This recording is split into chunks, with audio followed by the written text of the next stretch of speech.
sejam todos muito bem-vindos ao Backstage Podcast. Meu nome é Marcelo Lui Beck e esse é meu programa de entrevistas, um programa muito especial. A gente está gravando numa segunda-feira, pós-domingo, dia de eleições. Episódio número 13, por coincidências da vida, é muito louco como as coisas acontecem. Episódio número 13 com a Luísa Ada. Seja muito bem-vinda, Luísa. Obrigado por ter vindo aqui, topada, vir fazer entrevista comigo. Obrigada, Marcelo. Estou muito feliz. E bora conversar aí um pouco sobre arte. Bora. Vou fazer sua descrição. Normalmente faço antes, vou fazer agora. Tá bom. Luísa Adas, formada em Relações Públicas e especialista em arte. Colunista na Casa Vogue e fundadora do Museu do Isolamento. Sim. O primeiro museu online do Brasil que busca minimizar as barreiras físicas e sociais que impedem as pessoas de acessarem os museus. Cofundadora e diretora de operações de arte da NFIT, uma plataforma de gestão de coleções que conecta artistas, colecionadores, galerias e museus a partir de tecnologia blockchain. Caramba, você fez a lição de casa. Você me pediu isso? Eu te passei? Não te pedi. Olha só, muito bem. Entrei no seu LinkedIn, tava tudo descrito lá, perfeito. Tem gente que não tem isso, é difícil às vezes pegar, pra você tava facinho. Não, principalmente a galera das artes, né? A galera das artes não coloca muita informação no LinkedIn. O seu tá eu acho ótimo. Que como eu vim do mundo corporativo, assim, eu faço questão de deixar atualizadinho ali, Nossa, assim, tá sabe? ótimo, foi perfeito. Produtora de conteúdo na internet, para as redes sociais, sobre arte e cultura, com mais de 23,5 mil seguidores no seu Instagram pessoal, mais de 130 mil seguidores no Instagram do Museu do Isolamento. Você é um sucesso, Luísa. Obrigado por estar aqui. Imagina, obrigada eu. Vamos começar a falar, então, sobre o Museu do Isolamento, que é o que mais me chamou a atenção nesse começo, assim. Você criou ele em abril de 2020, certo? Uhum. Com o objetivo de levar a arte para as pessoas no momento que as pessoas não podiam ir aos museus, não podiam sair de casa. Uhum.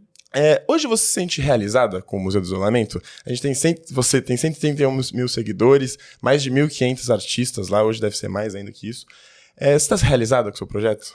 Cara, o Museu do Isolamento ele foi uma grande surpresa na minha vida. Eu vou começar falando, né, que de fato existem muitas pessoas e profissionais, e a própria mídia trata o Museu do Isolamento como o primeiro museu que surgiu nas redes sociais no Brasil, mas eu acho que é válido lembrar que o Museu do Isolamento, antes dele, tiveram outros museus como o Museu da Pessoa, o Museu da Dança, que, enfim, eu fiquei sabendo depois que existem, que também já vinham se articulando para se tornarem museus online. Então, eu gosto de dizer que mais do que ser um museu online, o Museu do Isolamento é um museu que surgiu nas redes sociais, né? E acho que talvez esse seja o principal diferencial dos museus online para o Museu do Isolamento que surgiu aí nas redes sociais. Sobre a sua pergunta, eu acho que o Museu do Isolamento ele foi uma grande surpresa na minha vida, porque eu não criei o Museu do Isolamento imaginando que ele seria o sucesso que ele acabou sendo. O Museu do Isolamento ele surgiu de uma forma muito engraçada. Eu acho que é válido voltar um pouco na minha história para contar como que ele surgiu. Eu sou formada... Não sei se você vai perguntar isso depois, mas... mas assim, pode falando, porque a gente vai num fluxo mais natural, logo, vai. Eu sou formada em Relações Públicas, então eu sou comunicadora de formação. Quero pedir desculpa pela minha voz rouca, tá? Que eu tô super rouca, pós-eleições, pós-rolês, então, enfim, tá falhando um pouco aqui.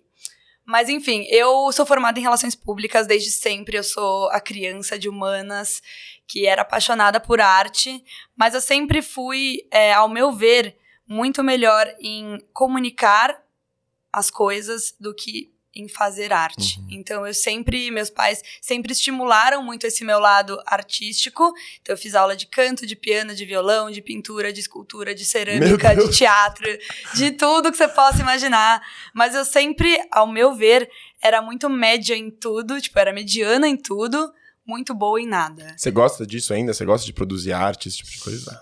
Hoje em dia eu não sou artista profissional, né? Acho que existe essa diferença entre o artista profissional e o artista mais de relaxamento, de entretenimento, assim. Então, eu ainda produzo, eu escrevo muito, eu gosto muito de escrever, eu pinto ainda, mas eu não às vezes, eu lido tanto com arte que às vezes o que eu mais quero é, deixar isso longe de mim um pouco, assim, sabe? Quando vira seu trabalho, você vai exato, tipo, faça o que você ama, que você nunca mais vai querer, nunca mais vai amar o que você faz, assim, sabe? Não, tô brincando, eu amo arte de paixão e amo fazer arte, mas eu acho que eu gosto de ter essa separação. Mas enfim, resolvi fazer relações públicas, sou apaixonada por comunicação, mas chegou um determinado momento da minha vida que eu entendi que eu precisava... A faculdade de relações públicas e de comunicação, de forma geral, é muito corporativa, né? E eu, justamente por sempre amar muito o mundo da arte, entendi que eu talvez precisasse de uma parada dentro da carreira... não da carreira, mas da universidade, né, de relações públicas, para conseguir entender de que forma que eu poderia utilizar essa minha expertise de comunicadora em uma área que eu era tão apaixonada, que era as artes. Então, eu tive a oportunidade de trancar minha faculdade no meio e fui fazer um estágio em Boston, em uma empresa que desenvolvia experiências culturais para estudantes internacionais. Tá. Então, lá em Boston, eu morava na frente do Fine Arts, que é um dos principais museus dos Estados Unidos, e fazia atividades com Fine Arts, fazia atividades, sei lá, levando estudantes para Washington, para Filadélfia, para Nova York, enfim, N tipos de atividades relacionadas à arte ou não. E eu morava na frente do Fine Arts, assim como eu acabei de dizer, e todas as quartas-feiras o museu era gratuito. Então eu comecei a frequentar muito o museu. E eu notei que quanto mais eu frequentava esse espaço, menos intimidador ele parecia para mim. Tá. Enfim, eu voltei para o Brasil muito com essa sementinha. Comecei a trabalhar no mundo corporativo, até que teve um momento que eu resolvi... Em arte ou não? Não. Nada a ver. Antes, não. Tá. Até que eu resolvi aplicar para uma vaga em uma consultoria de gestão estratégica, que é a Bain Company, na área de relações públicas, mas era uma vaga específica para cuidar de estratégias de relacionamento a partir de ações culturais e artísticas. Tá. Algo bem específico, assim. E eu me matei para entrar nessa vaga, eu queria muito. E no dia seguinte que eu passei nessa vaga, eu sofri um acidente, eu caí de uma escada e machuquei a coluna. E graças a Deus hoje eu tô ótima, não foi nada grave, mas enfim, eu fraturei 20% da minha coluna, da L1, que é uma das vértebras da coluna. É alta? Não, é bem aqui no meio das costas, assim. Tá. Ai, que aflição. Não, foi trevas, assim. E aí eu sei que, cara, foi, tipo, logo em seguida que eu passei. Então parecia que era uma mensagem do além falando pra mim, tipo, agora que você passou, vê se você se foca mesmo em construir algo que faça sentido pra você, sabe? Não adianta, tipo, a vida acontece, tipo, de um segundo pro outro, de um milésimo pro outro. Tudo pode mudar, tudo pode acontecer.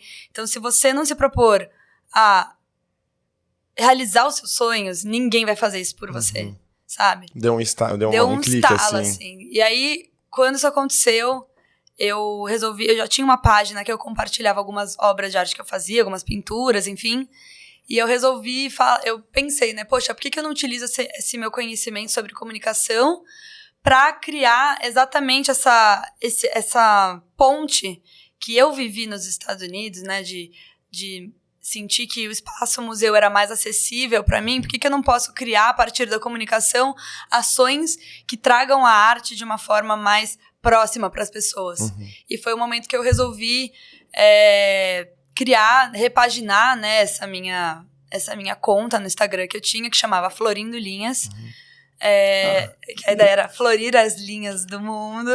O Wiki mandou pergunta escrevendo a Florindo Linhas. Eu falei, o que é isso? Sim, tipo, os íntimos, antigos, ainda me chamam de Florindo Linhas. E, enfim, eu resolvi criar essa página com o objetivo de fato, produzir conteúdo sobre arte de forma acessível para as pessoas. Então, eu ia a exposições, eu ia a eventos, toda semana eu falava sobre eles, eu produzia conteúdos sobre exposições gratuitas, sobre atividades, sobre peças de teatro, sobre festivais de música. Isso não era só o seu trabalho era... Não, era coisa separada, assim. E aí esse conteúdo foi chegando aos poucos para as pessoas corretas. Então, teve uma coluna do Estadão que chama esquinas. E eles me chamaram para fazer um takeover no Instagram deles. Aí começou a crescer o número de seguidores. E eu comecei a curtir cada vez mais essa área. Até que eu estava no final da minha faculdade e resolvi fazer uma pesquisa de TCC sobre comunicação estratégica de museus para captação de públicos. Então, eu queria entender como que todo aquele conhecimento corporativo de comunicação poderia servir para a gente aplicar isso aos museus. Claro, com as diferenças, obviamente, de estrutura do museu, de todas as questões que Quando dizem foi respeito. Isso? 2017. Não, nossa, que louca. Desculpa, brisei, que eu tô falando tanto do intercâmbio. O intercâmbio foi em 2017, isso foi em 2019. Tá. A pesquisa. Antes da pandemia. Antes da pandemia. E aí, tava tão envolvida com isso que eu resolvi pedir demissão da BEM, então fiquei 1 ano e pouco lá, pedi demissão pra tocar projetos freelas, né? Ou seja, projetos soltos, relacionados à arte e cultura. E tava indo super bem, tava super contente. Fiz a pesquisa com o Sistema Estadual de Museus como estudo de caso, e foi muito legal, eu tirei nota máxima no TCC, foi o máximo. Tava, tipo, pra mim, super contente, né, no começo de 2020, até que veio a pandemia, e assim como mudou a vida de qualquer pessoa nesse planeta, mudou a minha também.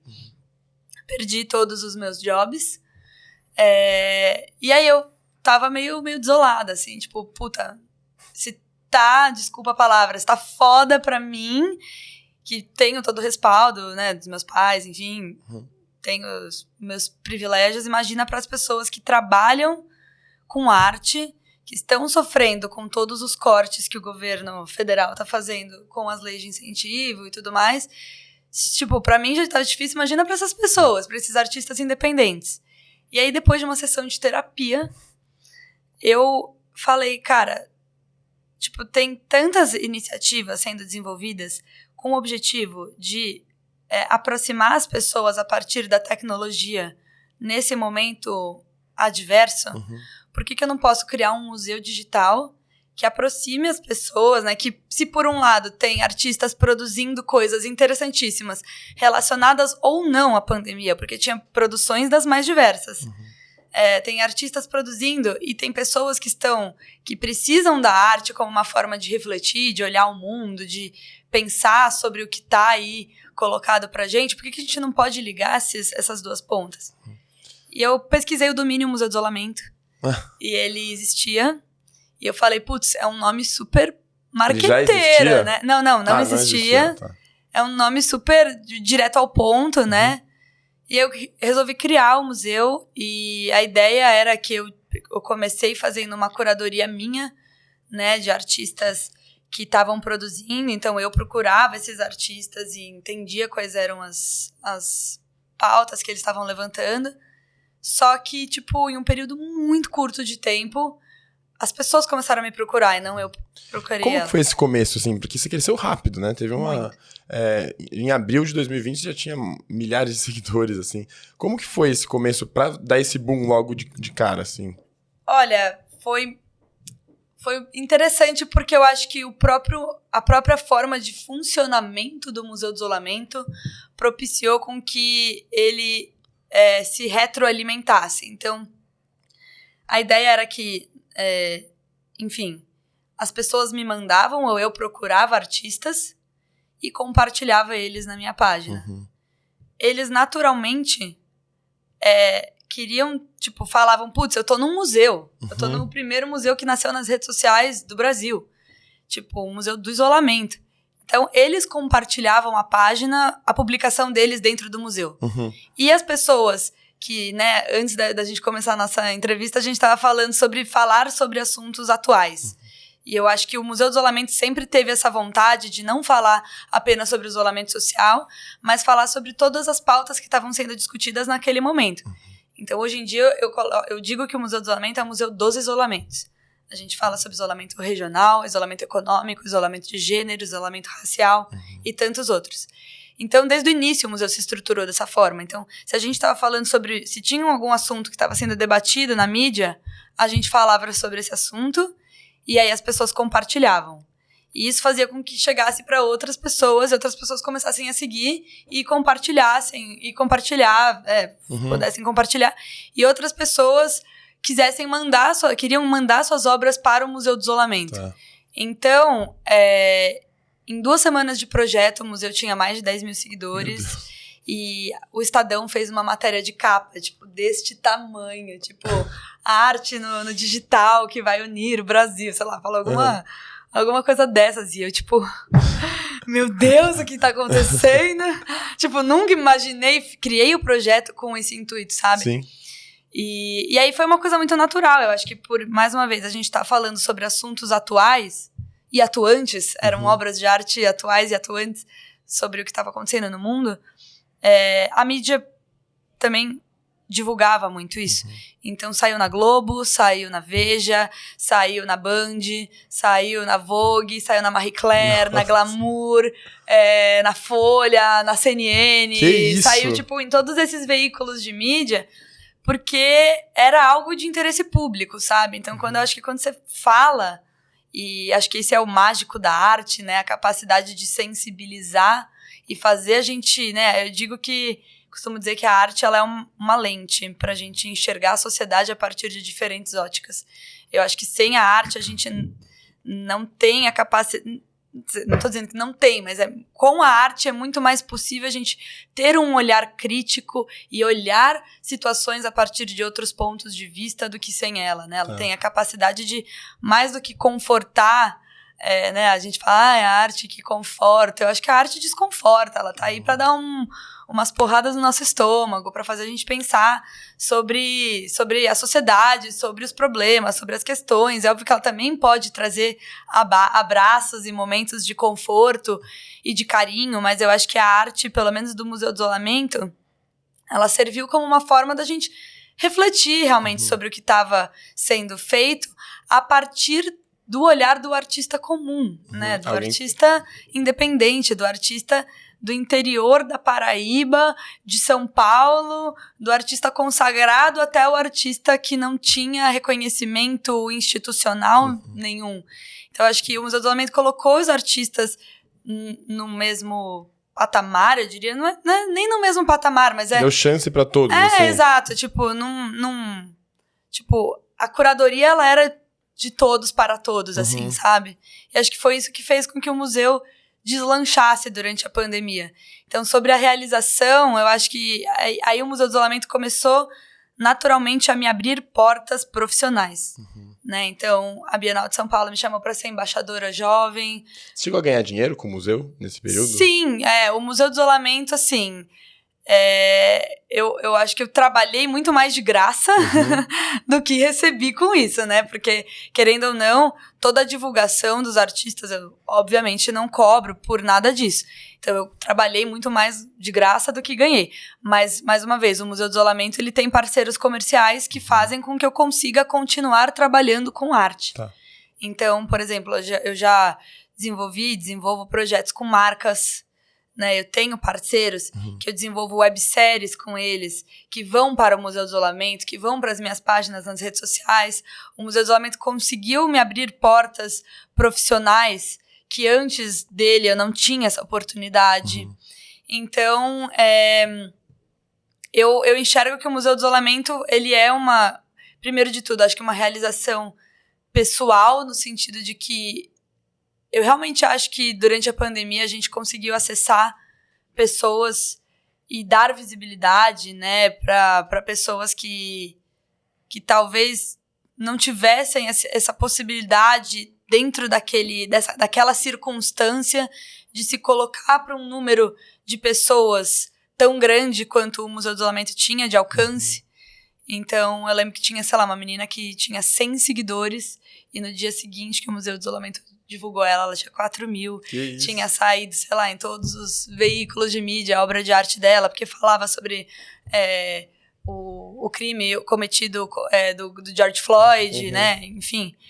Então, teve essa possibilidade, então a realização vem muito nesse sentido, mas também acho que das portas que o Museu do Isolamento acabou me abrindo profissionais. Então, a Casa Vogue me chamou para ser colunista, eu consegui projetar dentro do meu próprio perfil pessoal, pautas que diziam respeito à arte, que antes não tinha também tanta, né, não conseguia atingir tantas pessoas, e acho que com o Museu do Isolamento consegui chegar a mais pessoas.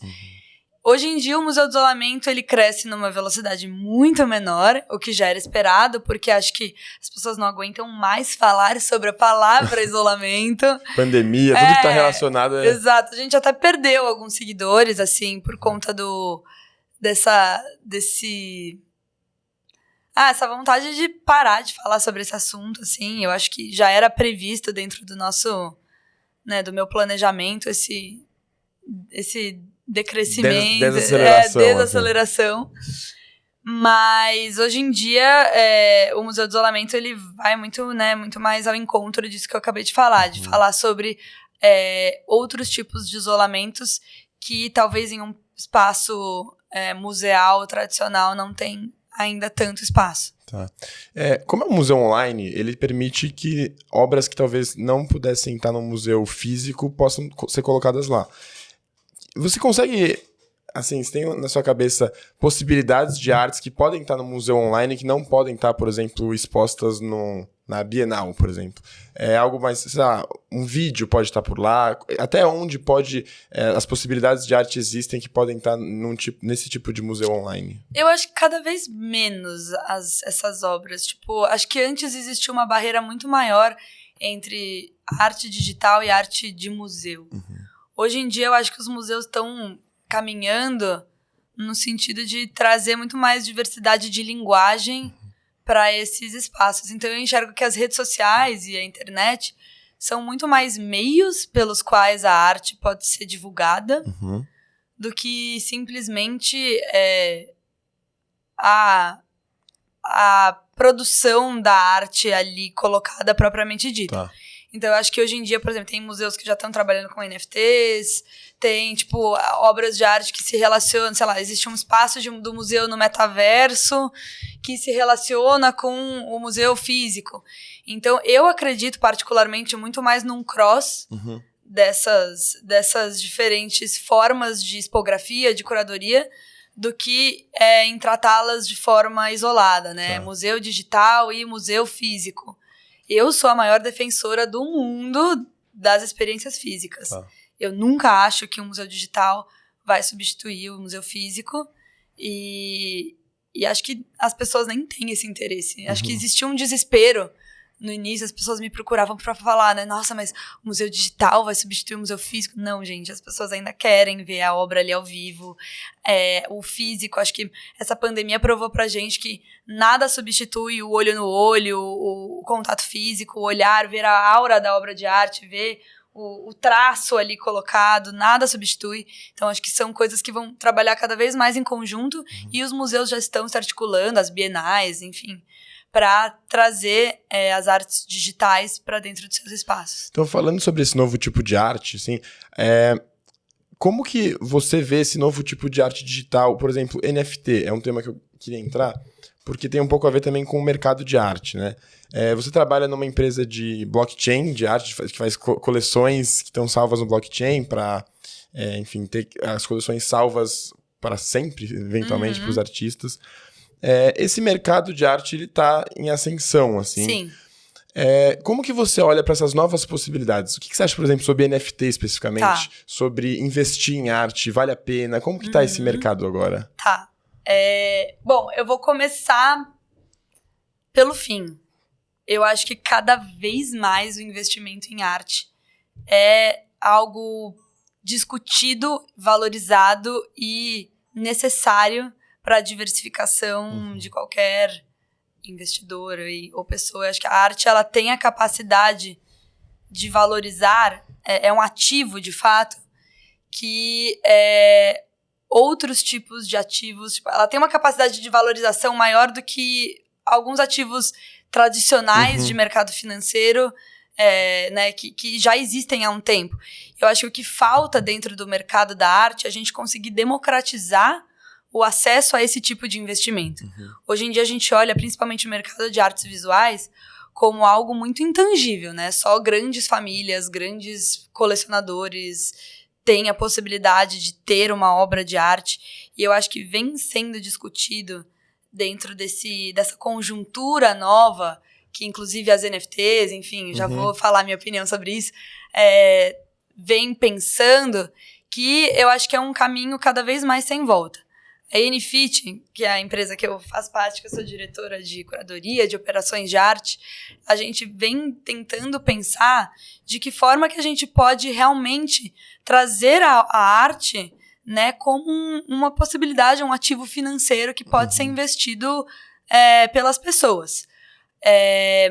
Agora, falando especificamente sobre NFTs, eu acho que existe uma grande diferença entre arte digital e NFT. É muito diferente? Sim, a NFT, ela nada mais é do que o token que diz respeito a um pedaço de informação. Ou seja, esse token pode dizer respeito a uma obra de arte, como pode dizer respeito a um post do Twitter, uma caneca, um print de uma tela, um microfone, isso eu posso fazer um token do que eu quiser. Tá. O token, a NFT, ela nada mais é do que o registro. Tá. Então, ela é como se fosse, né... Mas o que quiser tem que ser digital, não? Não. Ah, pode ser uma caneca física? Pode. Ah, entendi. Você pode ter... a NFT, ela nada mais é do que um token que diz respeito a uma informação. Tá? Então, a gente tem, às vezes, essa confusão do que é NFT e do que é o registro. O que é a arte, o que é o token. Tá. Então, você pode ter um token de uma obra de arte física. No caso da NFIT, o que a gente faz é emitir tokens, né? É o certificado em blockchain.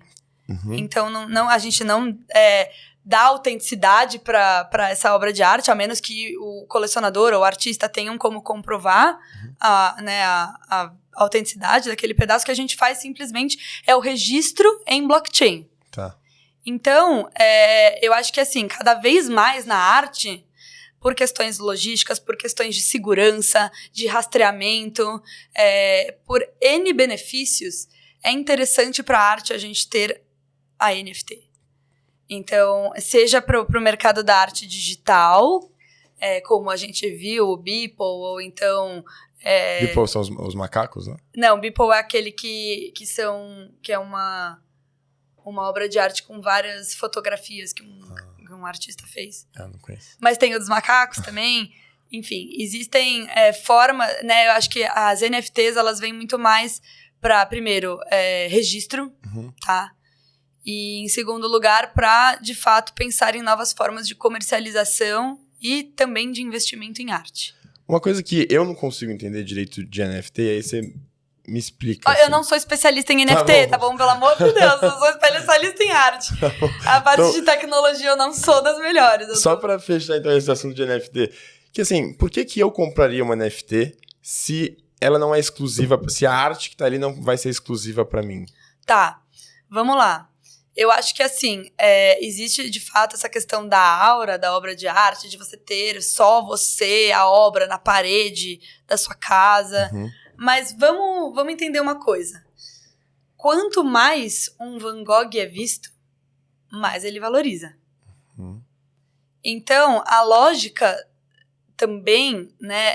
Primeiro de tudo, os direitos daquela... Enfim, embora essa obra possa, sim, ser vista por outras pessoas, não vai estar só na parede da sua casa, existem, enfim, definições que eu não vou saber explicar aqui especificamente, mas que garantem que o direito de uso dessa imagem, de reprodução, enfim, existem uma série de questões que dizem que essa obra, ela é sua.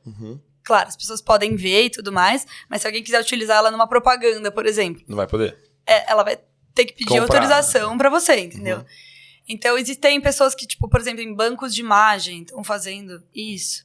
Agora, mais uma vez, eu, Luísa, acredito muito mais no uso da NFT como um certificado em blockchain, uma forma, por exemplo, o Raisonné dos artistas. O que é o Raisonné dos artistas? É a catalogação de toda a obra desse artista. Hoje em dia, esses raisonnés, eles são grandes livros. Tá. que você tem essa catalogação. O que a gente está tentando fazer, por exemplo, no NFIT, é trazer esses raisonnés para o blockchain. Tá. Para que à medida em que uma obra ela é emprestada para uma exposição, que ela é vendida, que existem transações ou, enfim, movimentações feitas com essa obra de arte, esse registro já está no blockchain. Ele já está na nuvem. Então, o que eu enxergo de mais útil da NFT é a tecnologia, mais do que, por exemplo, né, também existe a venda da NFT, enfim, essa possibilidade de você tokenizar obra e tal, obras digitais, mas eu enxergo que o maior benefício dela é em termos da funcionalidade que essa tecnologia pode trazer para o mercado como um todo. Tá bom, entendi. Eu queria ir para uma parte um pouco menos tecnológica, mais sobre arte como sentimento, que tem um texto da Fernanda Jung. Ela morreu, mas é o último texto que ela fez antes de morrer. E eu queria ler um trechinho, porque eu li um texto seu, um post seu, que tem muito a ver com o que ela escreveu, e eu queria que você relacionasse. Ela escreve assim, ela chama os conservadores, os reacionários de cafonas nesse texto. E ela fala... Super cafona. Muito. Super. Né? Ela fala assim, ó. A cafonice detesta a arte, pois não quer ter que entender nada. Odeia o diferente, pois não tem um pingo de originalidade em suas veias. Segura de si, acha que a psicologia não tem necessidade e que desculpa não se pede. Fala o que pensa, principalmente quando não pensa. Aí eu vi um texto seu, um post que você fez, quando você teve um retrato feito por um outro artista seu. Sim. Um retrato seu feito por outro artista. Sim. E você, na legenda você colocou assim: esses encontros, né, com o artista me lembram que a arte também é, por si só, um encontro. Senti-la demanda doar-se, e doar-se demanda certa vulnerabilidade. Um despir-se dos filtros e dos discursos prontos. O que me chama a atenção é que nos dois textos tem algo de que, assim, para você conseguir entender a arte, para conseguir até se conectar com aquilo, você tem que tirar um pouco suas armaduras, assim. Sim. E ter um gesto um pouco mais humilde perante aquilo. Como que é isso? Por que a gente precisa estar mais vulnerável para ter esse encontro? Cara, eu acho que a gente sempre vai a um museu esperando entender algo. E tem até um artista que, eu não vou lembrar o nome dele agora, mas depois eu posso passar pra você. Eu posso colocar aqui, assim, Pode, coloca aqui. Em cima da sua cabeça, já. Que perguntam pra ele, tipo, de que forma que a arte abstrata pode ser política. E ele fala, a arte abstrata, ela pode ser política na medida em que ela mexe com você, ela bagunça você. Por quê? Porque você vai sempre a algum lugar, a um museu, ou você olha para uma obra de arte tentando já achar um significado para aquilo. Seja você olha pro cavalo do Picasso, querendo enxergar o cavalo. A gente sempre quer atrelar a arte ou qualquer coisa que a gente veja com algo que está no nosso repertório. Quando, na verdade, eu enxergo que o mais mágico da arte é a gente permitir com que ela leve a gente para aquilo de mais profundo, né? Para aquilo que existe de mais profundo na gente, assim. Então, quando, por exemplo, você vê uma arte abstrata e você não entende aquilo, talvez o objetivo é, de fato, você não atrelar aquilo a nada, né? O próprio Pollock. Nada que você já conheça. Exato. Às vezes, tipo, é você pensar a arte abstrata ou, enfim, qualquer tipo de arte pós o abstracionismo, assim, muitas delas buscam fazer com que a gente desvincule aquilo que a gente já tem de pré-concebido no nosso repertório, né? Então, quando eu digo que a arte demanda uma certa vulnerabilidade, é a gente tirar um pouco, ao meu ver, né, isso de querer significar tudo, trazer significado para todas as coisas. Talvez o que você precise para entender uma obra de arte é só deixar com que as emoções levem você a entrar mais em contato com a sua subjetividade, sabe? Às vezes você não precisa, da mesma forma, tipo, você não precisa entrar num museu e achar tudo lindo. Você não precisa entrar, tipo, eu fico muito, assim, incomodada, mas eu entendo o lado da pessoa, quando ela vem falar comigo e fala,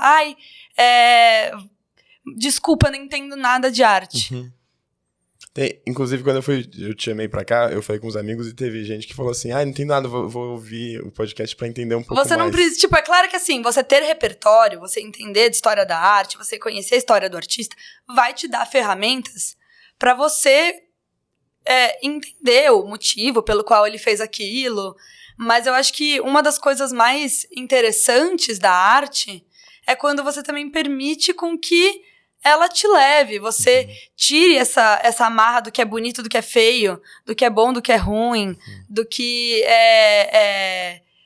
daquilo que você gosta ou você não gosta, pra você, de fato, querer entender como é que aquilo repercute em você, ou entender de que forma que aquilo, independentemente de você gostar daquilo esteticamente ou não, qual é a importância que aquilo teve para aquele período histórico que aquilo fez parte.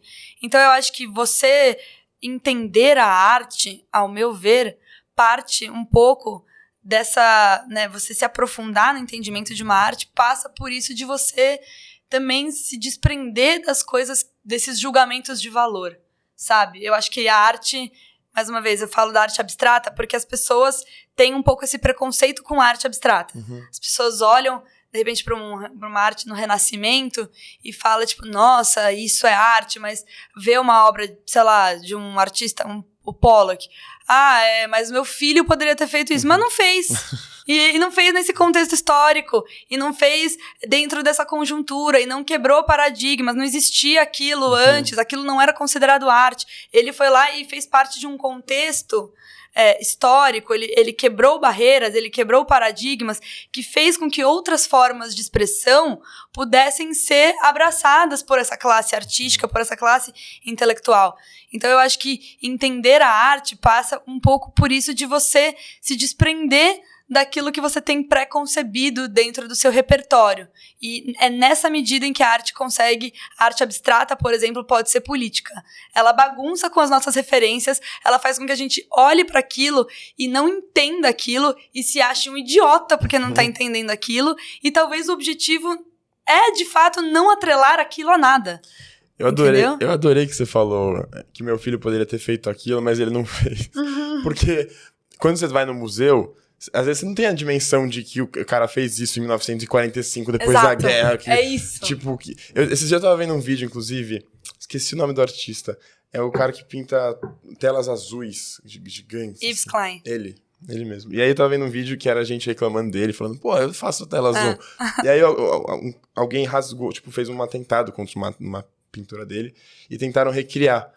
E aí não conseguiram recriar, porque o tom de azul que ele achou, só ele conseguia fazer. É azul Yves Klein. Yves Klein, sei lá como fala, tem pessoas que falam nomes diferentes.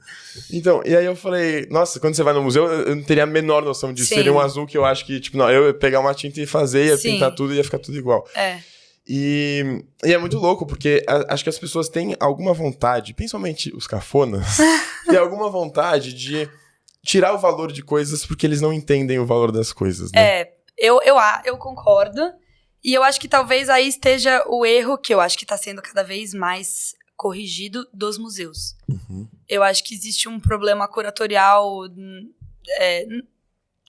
enfim, que foi até, né, dá pra gente fazer uma análise da conduta dos museus até a década de 80 e depois da década de 80, como que eles se posicionaram. Hoje em dia, eu acho que tem museus que fazem, porque uma coisa é curadoria, outra coisa é educativo, né? A gente tem que entender que existe uma separação. Como assim? A curadoria de um museu desenvolve ações que se relacionam com o educativo, mas o educativo é uma área, teoricamente, independente da curadoria. Eu acho que o que falta, no meu ponto de vista, é essas áreas conversarem cada vez mais.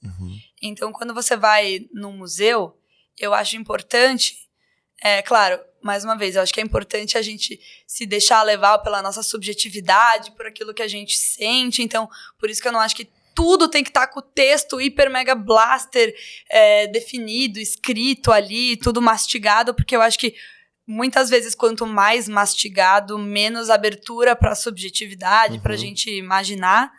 Mas eu acho que, por outro lado, eu defendo a ideia de que a gente deveria ter textos mais inclusivos para fazer com que as pessoas entendam mais a importância do contexto em que aquelas obras foram desenvolvidas. Uhum. E eu acho que durante muito tempo os museus eles tiveram uma postura muito arrogante de desenvolver textos que ninguém entendia, textos que não dialogavam com as pessoas, e as pessoas iam nos museus e olhavam por uma tela branca e que dizia que aquela obra era super importante pro final da Segunda Guerra Mundial, e a pessoa falava, como que uma tela branca pode ser importante pra Segunda Guerra Mundial? Como assim? Então, tipo, eu acho que falta um pouco ainda nos museus, e acho que cada vez mais isso vem sendo trabalhado e melhorado, mas numa postura um pouco mais democrática, assim, sabe?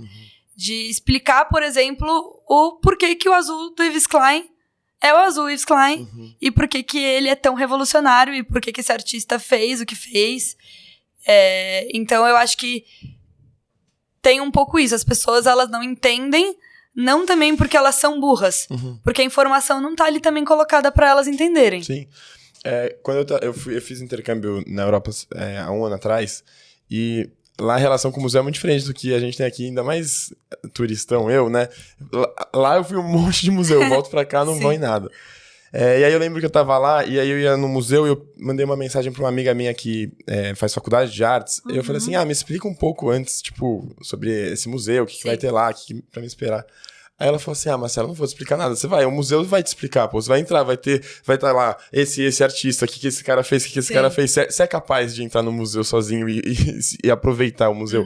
Mas eu acho que isso, a minha questão parte de um lugar de, assim, eu preciso ter uma qualificação para entrar nesse lugar, sabe? Eu preciso aprender algo antes para entrar aqui. Esse lugar não é acessível a qualquer público, sabe? Sim.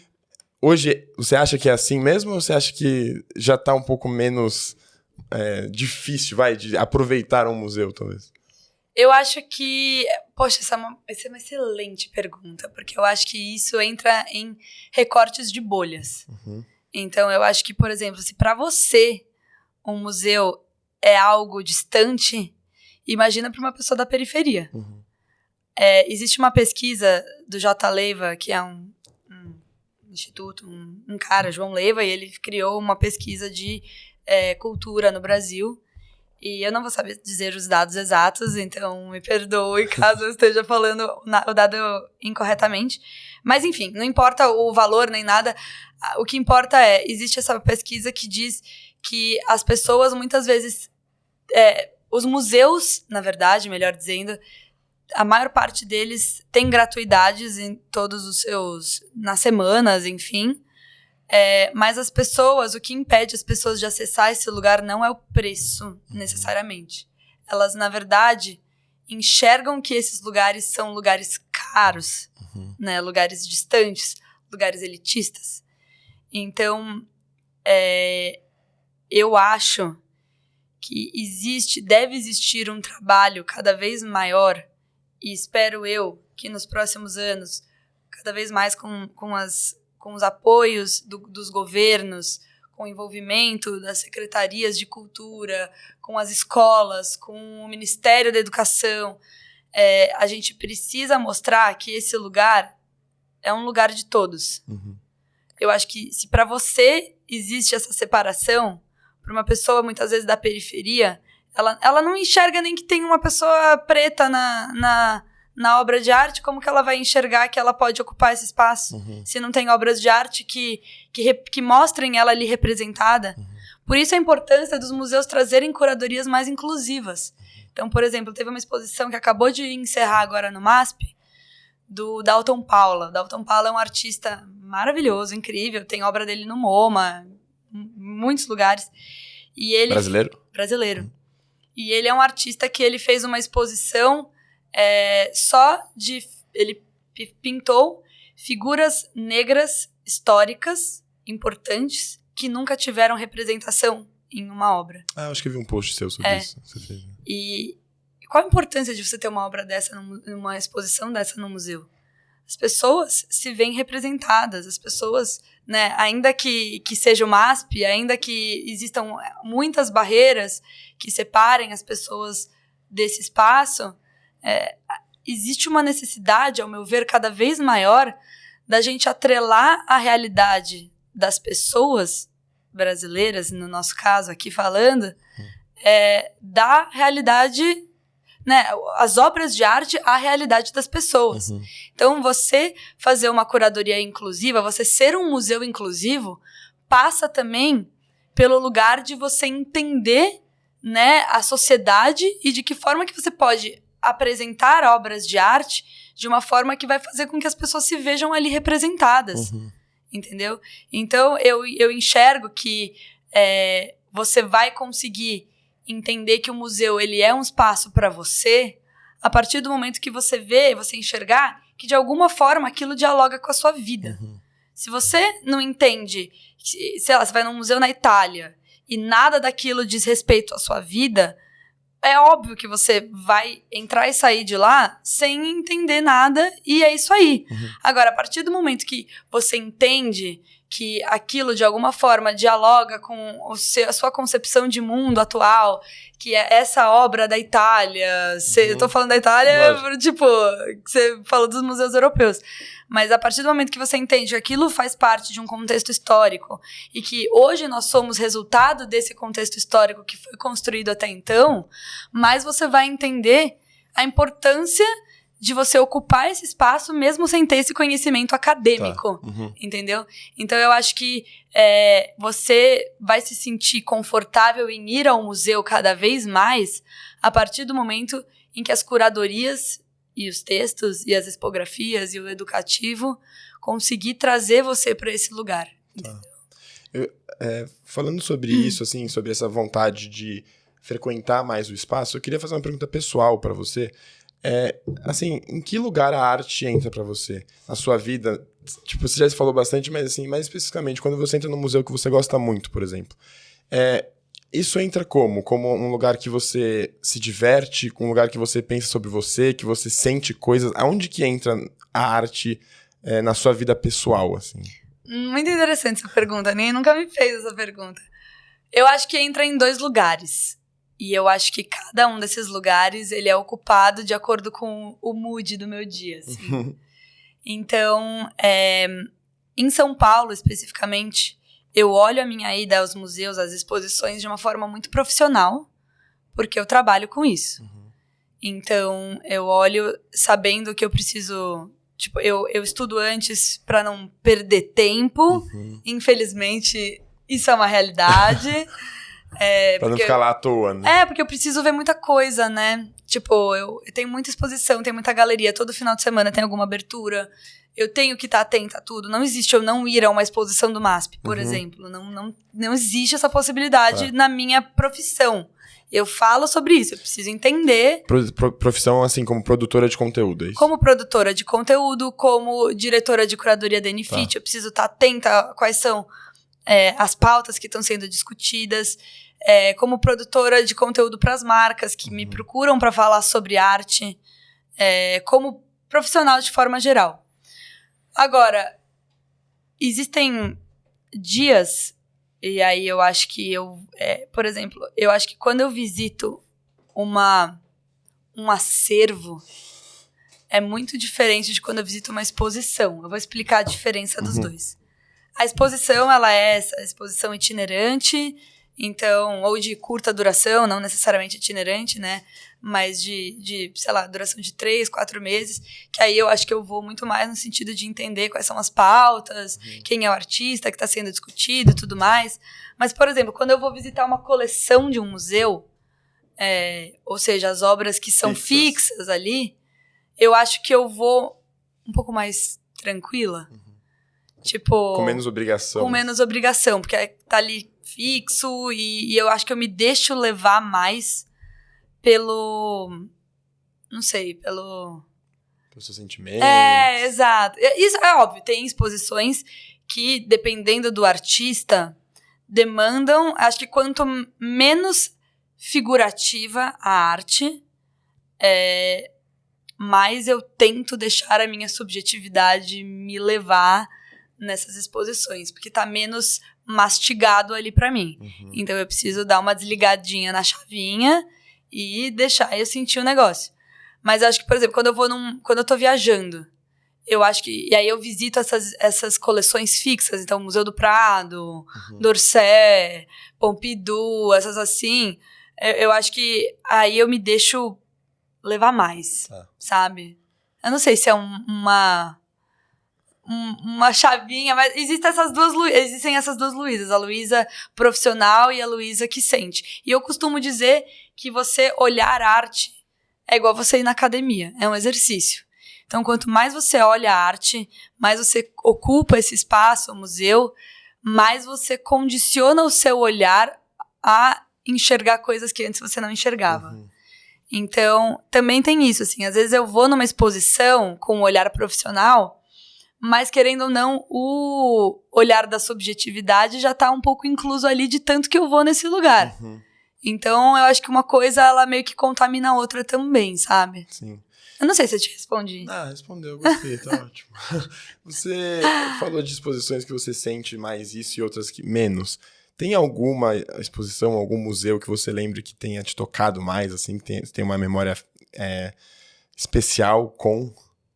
Nossa, muitos. Nossa, não consigo nem descrever, tipo, todos, assim. Putz, todos. Assim, eu acho que, assim, os museus de São Paulo, eu tenho um vínculo muito forte. Acho que a curadoria da Pinacoteca é espetacular, assim, a forma como eles reorganizaram o acervo deles, colocando obras, né, para quem não sabe, a curadoria da Pinacoteca, atualmente eles refizeram todo o acervo, toda a organização do acervo. Então eles colocaram, sei lá, uma pintura, um desenho de um artista de 1700 ao lado de um artista indígena dos dias de hoje. Então, assim, a curadoria deles é por paralelos, mais do que por recortes históricos. Que louco. Porque às vezes a gente tem a noção, né, de que a arte ela é algo evolutivo. Então existe o primitivismo, essa palavra horrorosa que a gente usava antigamente na história da arte, que é algo, né, a arte indígena primitiva, e aí depois chegou nos impressionistas, na arte contemporânea, que é o ápice da arte. Não! Que julgamento de valor é esse? Aí a gente volta naquele assunto do tirar os preconceitos, né? Tipo, por que aquela arte é mais ou menos evoluída do que a arte que é feita hoje em dia? São recortes históricos diferentes que foram expressos a partir das subjetividades, dos entendimentos dos artistas desses diferentes períodos. Então, o que a Pinacoteca faz, e que eu acho que é incrível, e o MASP também, de uma certa forma, tem essa forma de articulação diferente da Pinacoteca completamente, mas, assim, é um movimento dos museus, e que eu acho muito bacana, de colocar, ao invés de fazer, isso aqui é arte até 1500, a arte até 1600, 700, 800, é tentar pensar nos paralelos entre passado, presente e futuro. Então, isso que eu falei para você, de você enxergar o motivo de você estar interagindo com aquilo de forma prática, de que forma que isso conversa com a minha vida, eu acho que nessas formas de curadoria, você consegue, de repente, enxergar talvez de uma melhor forma.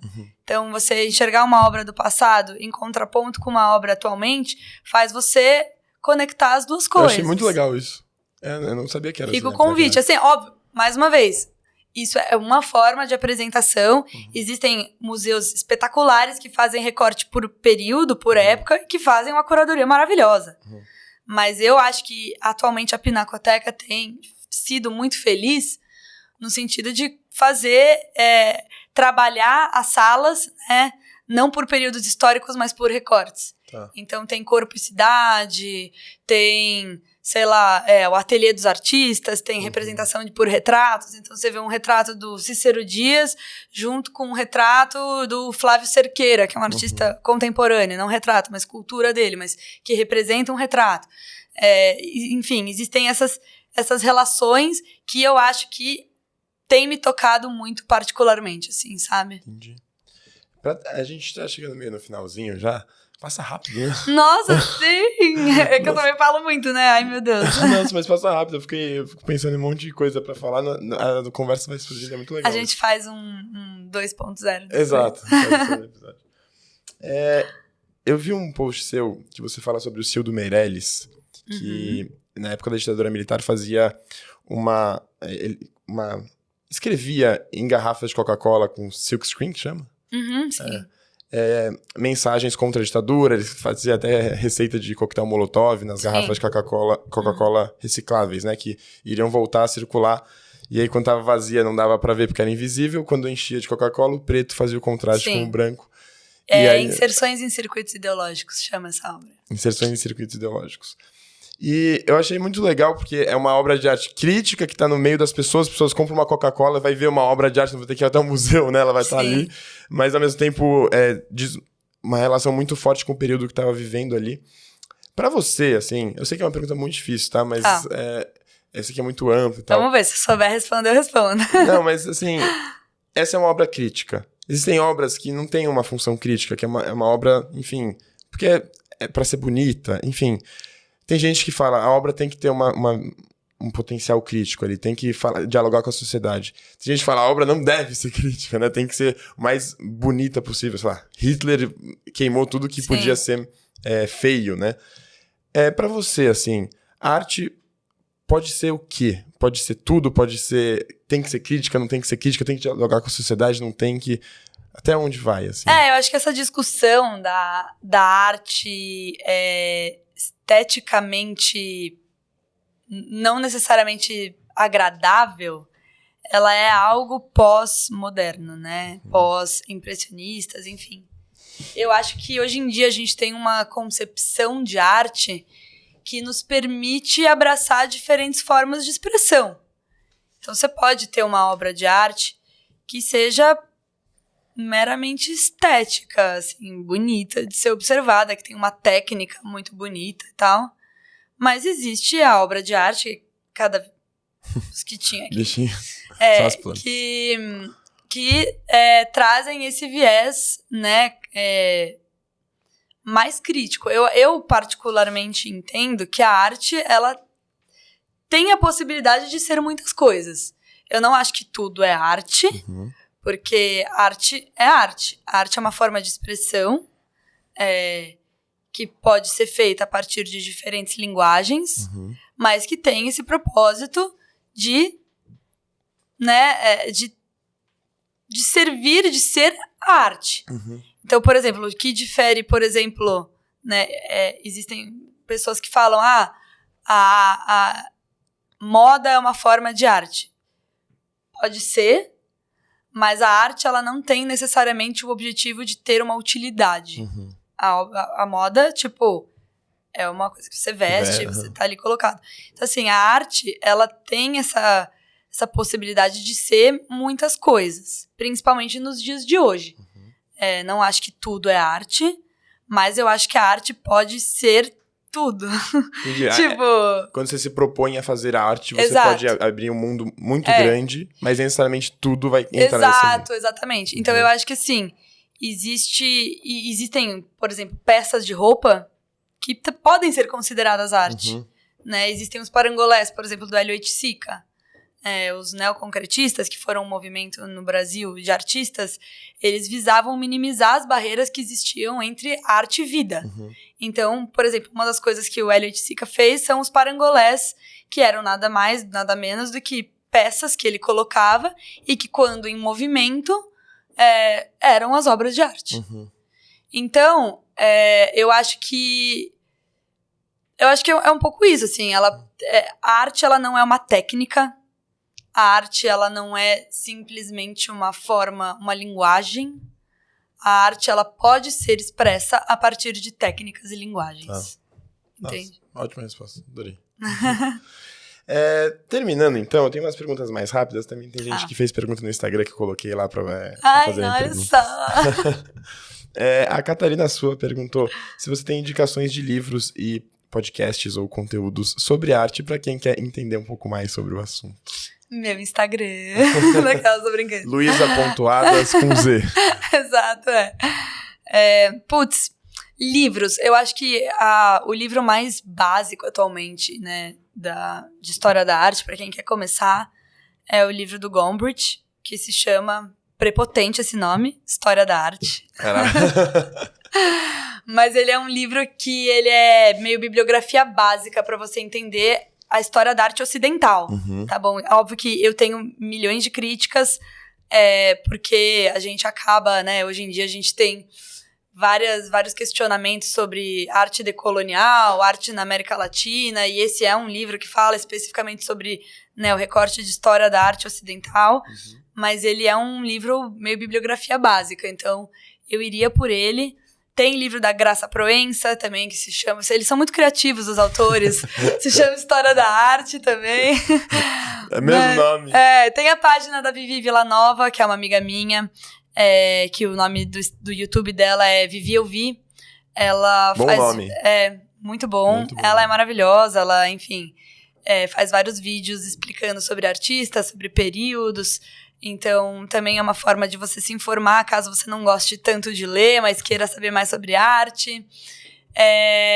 Enfim, acho que é um pouco... No meu perfil, eu tô sempre divulgando, assim, livros. Tem um vídeo que eu já coloquei lá, apresentando uns 5 livros. Eu posso depois compartilhar com você. E aí... Perfeito. Aí eu coloco aqui também, posso pôr nos cardzinhos. Queria fazer uma pergunta rápida pra você. Aí eu também escolhi uma pergunta rápida gigante, mas... o que faz um artista ser um grande artista? Então, eu tenho o exemplo do Van Gogh. Inclusive, até bom repetir, porque tem uma série, aquela Doctor Who, que eu não assisti a série, mas assisti um episódio. Tá. Que eles viajam no tempo, e aí o cara vai lá, busca o Van Gogh, traz pros tempos atuais e leva... Eu acho que é no Museu Van Gogh em Amsterdã, eu não tenho certeza. É tipo Meia-Noite em Paris. Exatamente. E aí ele leva ele lá, e aí... eu já vi essa cena. Já viu? Já, é muito bom. É muito bom. E aí eu também nunca vi essa série, mas eu já vi essa cena. E aí ele pega assim, mostra pro Van Gogh, ó, mostra um quadro dele, aí o Van Gogh fica chocado, assim. Aí todas as pessoas olhando, assim, né? E aí ele pergunta pro cara do museu, assim, quem foi Van Gogh? E aí o cara do museu começa a falar, não, Van Gogh foi um dos maiores artistas da história da humanidade, porque por causa disso e tal. E o Van Gogh começa a chorar. E é muito emocionante a cena mesmo. Por que eu falei isso? Porque na época dele, ele não foi reconhecido, ele morreu pobre, sem dinheiro pra nada, com um monte de doença. Inclusive, eu vi o filme dele recentemente, fiquei bem chocado, assim. Mas hoje ele é considerado um dos maiores artistas da história e tal. O que faz o Van Gogh, por exemplo, ser grande? O que faz um artista ser grande e uma obra dele valer milhões e outros não? Assim, o que é o diferencial de alguns artistas? Eu acho que não existe uma receita de bolo. Tipo, faça isso, que você se tornará um artista histórico, né? Eu acho que de acordo com a história, com a circunstância, com o contexto de cada um dos artistas, vão ter motivos pelos quais eles são mais ou menos valorizados em decorrência do que ele fez. Especificamente... Então, por exemplo, eu acho que, sei lá, os artistas do Renascimento. Porque os artistas que são considerados grandes artistas, por que eles eram? Pela sua capacidade técnica, pelo relacionamento que eles tinham com a igreja, pela forma de expressar, por exemplo, questões históricas, bíblicas, mitológicas, a partir de uma técnica única.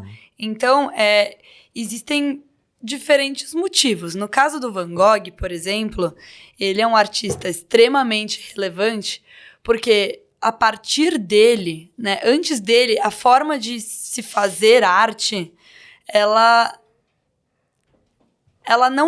não era expressa da forma como ele fazia, né? Então, o que eu quero dizer com isso? O Van Gogh, ele foi um dos primeiros artistas, talvez o primeiro artista, dentro dessa lógica ocidental, a gente não tem como dizer do mundo inteiro, mas que começou a utilizar os seus sentimentos e as suas emoções como formas de expressão. Então, ele utilizava, por exemplo, se ele estava mal em um período, ele utilizava determinadas cores, ele utilizava... Então, não necessariamente aquela obra ela era verossímil, mas ela era a expressão de um sentimento. Então, antes disso, até esse momento, né, a representação, ela visava, basicamente, né, a verossimilhança com a realidade.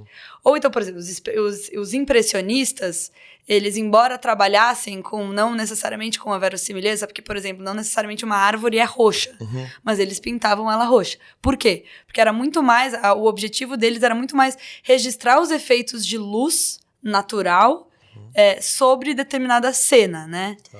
Então, era uma coisa específica, era uma análise, uma mudança em relação à questão de luz natural, de entender a impressão que você tinha em relação àquela cena, mais do que, de fato, como aquela cena era de forma fotográfica, assim.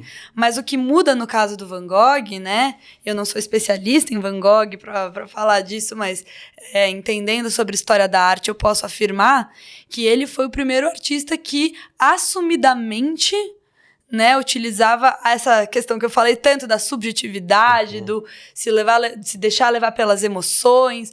Ele foi o primeiro artista que, de fato, conseguiu transpor de forma não óbvia. É claro que, mais uma vez, cada artista é um artista, então pode ser que antes do Van Gogh outros artistas tenham utilizado seus sentimentos e as suas emoções nas obras de arte, mas da forma como ele fez tecnicamente, em termos técnicos, em termos de pintura mesmo, ninguém nunca tinha feito. Mas, por exemplo, existem outros artistas, por exemplo, Picasso.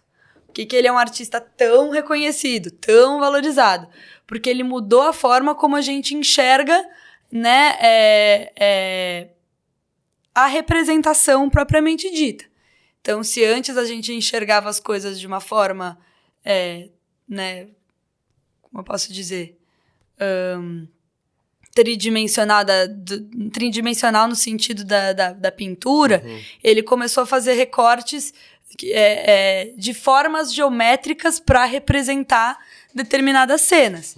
E isso foi completamente revolucionário, porque depois dele, diversos outros artistas utilizaram essa lógica do cubismo para revolucionar a forma de pintar. Tá. Então, depois dele surgiu o abstracionismo, então não era mais a representação figurativa da coisa, e sim a coisa, então a forma, a cor, né? Então, assim, cada artista teve, dentro das suas circunstâncias, desses grandes artistas, eles tiveram dentro dos seus contextos aspectos que o fizeram se destacar dentro de um recorte histórico existente ali. Sabe que o Van Gogh, você disse isso de deixar a obra...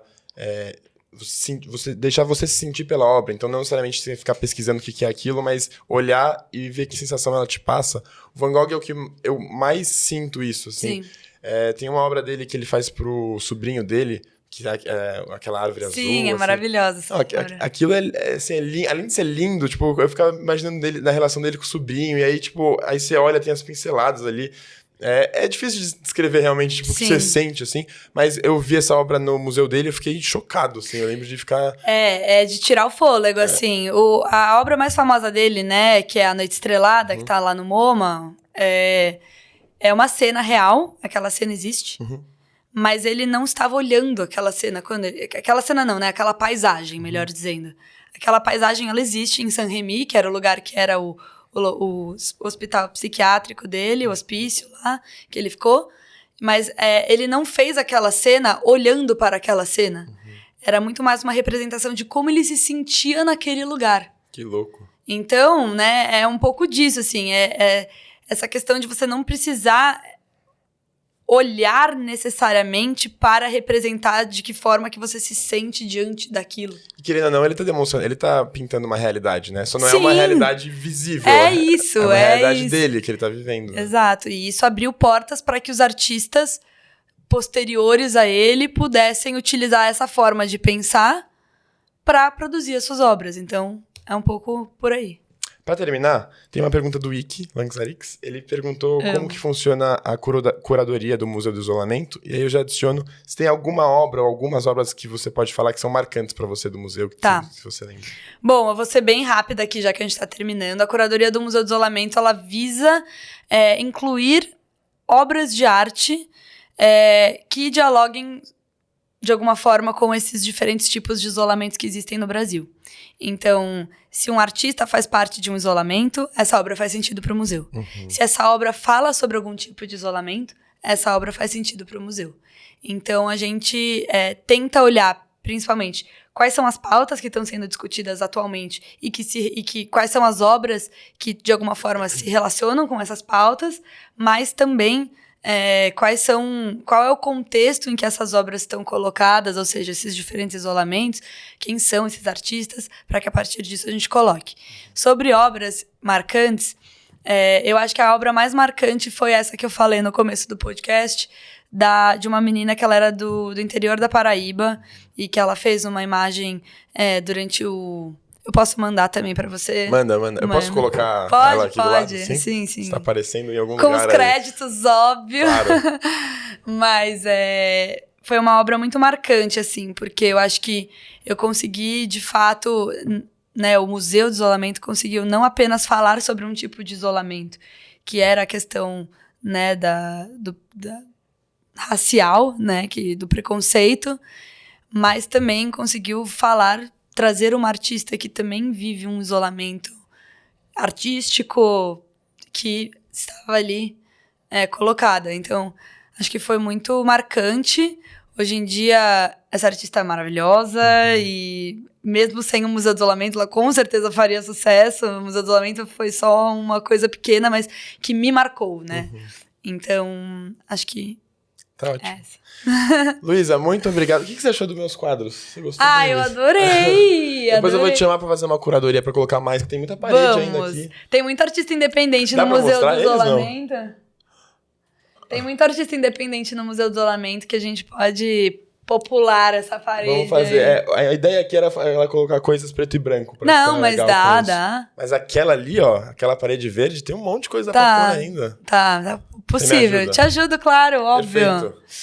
Obrigado, então, foi Obrigada ótimo, viu? Obrigada a você, Marcelo, que delícia de papo. Conheçam o museu, conheçam o meu perfil. Fala os arrobas.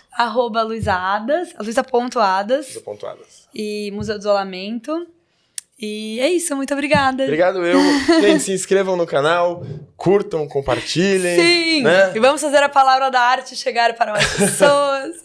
Primeira pessoa da arte que eu trago aqui, é muito legal pra mim, de Olha, posso verdade. te indicar umas outras depois. Me indica, porque é o 13º episódio, eu não tinha chamado ninguém, foi muito legal ter você, porque foi realmente arte não tinha ainda aqui. Então, e força pra que a gente consiga trazer mais arte cada vez mais para o nosso Brasil. Precisamos. Agora a gente tem um pouco mais de esperança, talvez, né? Obrigado, Luísa. Foi Obrigada. ótimo.